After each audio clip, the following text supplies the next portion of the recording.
So I just bought a phone for £119. It's supposed to have a 108 megapixel camera, 120Hz AMOLED screen, and a battery that lasts forever. Honestly, I didn't expect much, but after spending the whole day with this phone, this might be the best budget phone I have ever used. I was genuinely shocked. So let's take a look.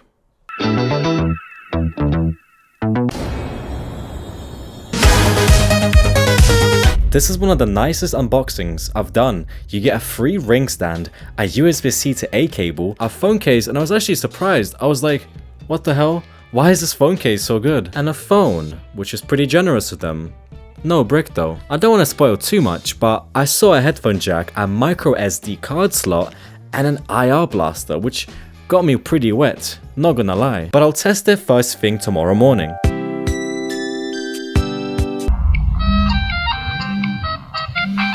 Good morning. That was a tantalizing sound. Anyway, I went to check my notifications and... of course.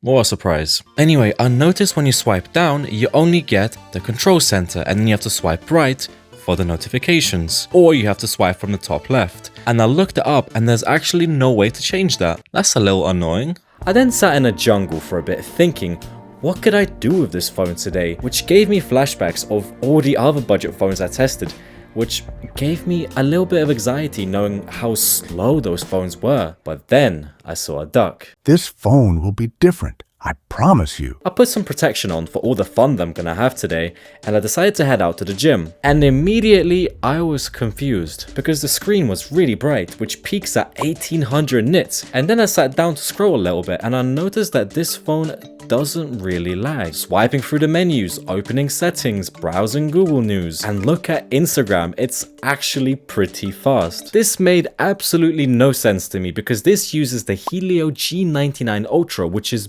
basically the same chip as the Galaxy A16. And I tested that phone in the last video and that phone was so slow. So what's going on? I did some research and the only thing that I could conclude was that this phone has 6 gigs of RAM, whereas the Samsung has 4 gigs. And then maybe HyperOS is more optimized and more restrictive and closes background activities. I don't know. I don't care. Watch this. This is UGREEN's new Nexode retractable cable power bank. Both the cable and the port supports 100-watt charging. That can charge your MacBook 0 to 50% in 30 minutes. Also, you can charge 3 things at once, and it supports a max power of 165 watts, and it has a total capacity of 20,000 milliamps. Also, when you press the button for the first time, you get this little robot that says, let's power up together, and listen to the button. The cable retracts pretty easily, and this is how long it is, and it stays retracted, so if I plug something in, it actually shows how fast the phone is charging. And then again, you get this cute little robot that just sits there. As you can see, I plugged it into my MacBook and it says it's charging at 90 watts. That is crazy. Also, if you press the button again, you get a bunch of output information like the voltage and the amps, which is pretty cool. They also have a retractable cable 65-watt fast charger. And again, you can charge 3 things at once, and you can just chuck this in the bag along with this, which is airline approved. And you don't have to worry about any cables and you're good to go. But the processing on this thing is actually crazy. Everything looks super blue. My skin looks super orange. But this is where I kinda lied a little bit. Now that I'm watching the video, the colors are actually pretty nice, but I could have sworn when I took the video and that photo, when I looked at the screen, the colors were so exaggerated. So what's going on? This is the best way I could show you, but in harsh sunlight, the shadows and the contrast gets lifted and the content looks really flat and oversaturated. That's a little weird. Anyway, it doesn't have 4K, but it does have 1080p 60, which isn't stabilized. But then, to my surprise, 1080p 30 is stabilized. And damn, how nice is it to have a budget phone with an actually kind of decent camera. And what's this? A screen recorder? Samsung.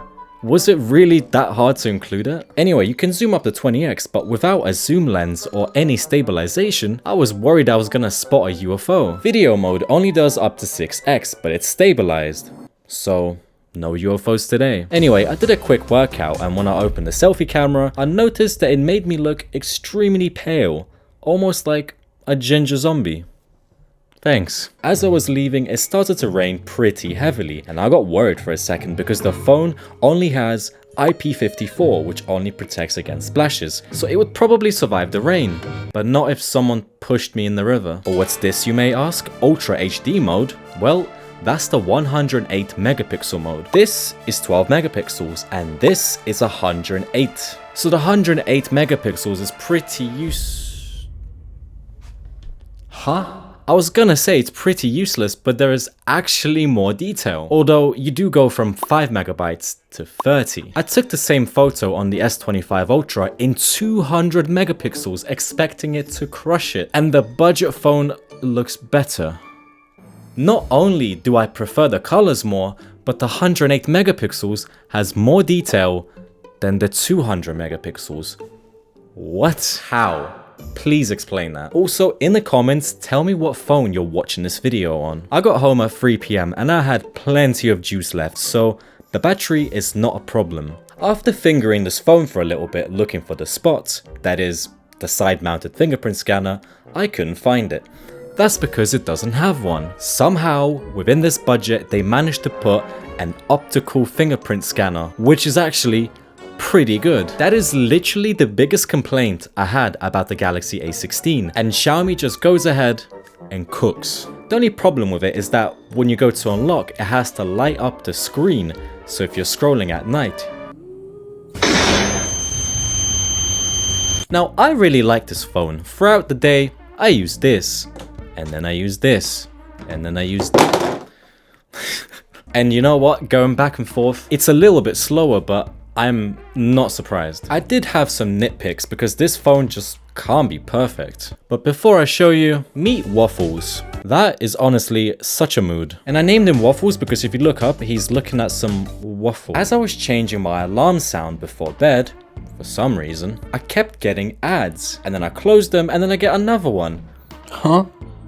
How many ads? I'm sure there's a way to disable them, but changing my alarm sound is definitely not the place I expected to get an ad. Also, the amount of pre-installed apps on this thing is absolutely crazy. But if that's how they drive down this price so much, I do not mind spending the 2 minutes uninstalling everything. Also, when you do uninstall something, you get this cool popping animation. I'm kinda glad this phone doesn't have an ultrawide because at this budget, they get the crappiest ultrawide sensors from the bottom of their shoes, they slap it on the phone, and then they're like, oh, we have a triple camera set. So instead, they put a useless macro and a depth sensor. You know, I don't know why they bother with these macro cameras because the focusing isn't even that good. And then if you disable it, you can actually zoom in and the focusing just broke. What? You can actually just zoom in on your main lens and get basically the same quality. I found the animations to be kind of slow, and there's literally an option in the settings to change the animation speed, and I even turned them off in the developer settings, but the animations are still there. Also, I noticed that there's a lot of color banding or something on the screen. When you tilt the screen, the colors go crazy. But you know what? Apart from those little things, I'm genuinely shocked at how good this phone is. The problems that I did have are completely forgivable at this price. And the only real annoying thing is the software, not even the phone itself. Like, why isn't there a way to remove the app labels? But for this price, I would take this phone any day over the Galaxy A16. Anyway, the UGREEN power bank and the fast chargers are available on Amazon and the UGREEN website. I left the links for you in the description, and right now a lot of the stuff is on sale, so check it out, and I genuinely love this power bank.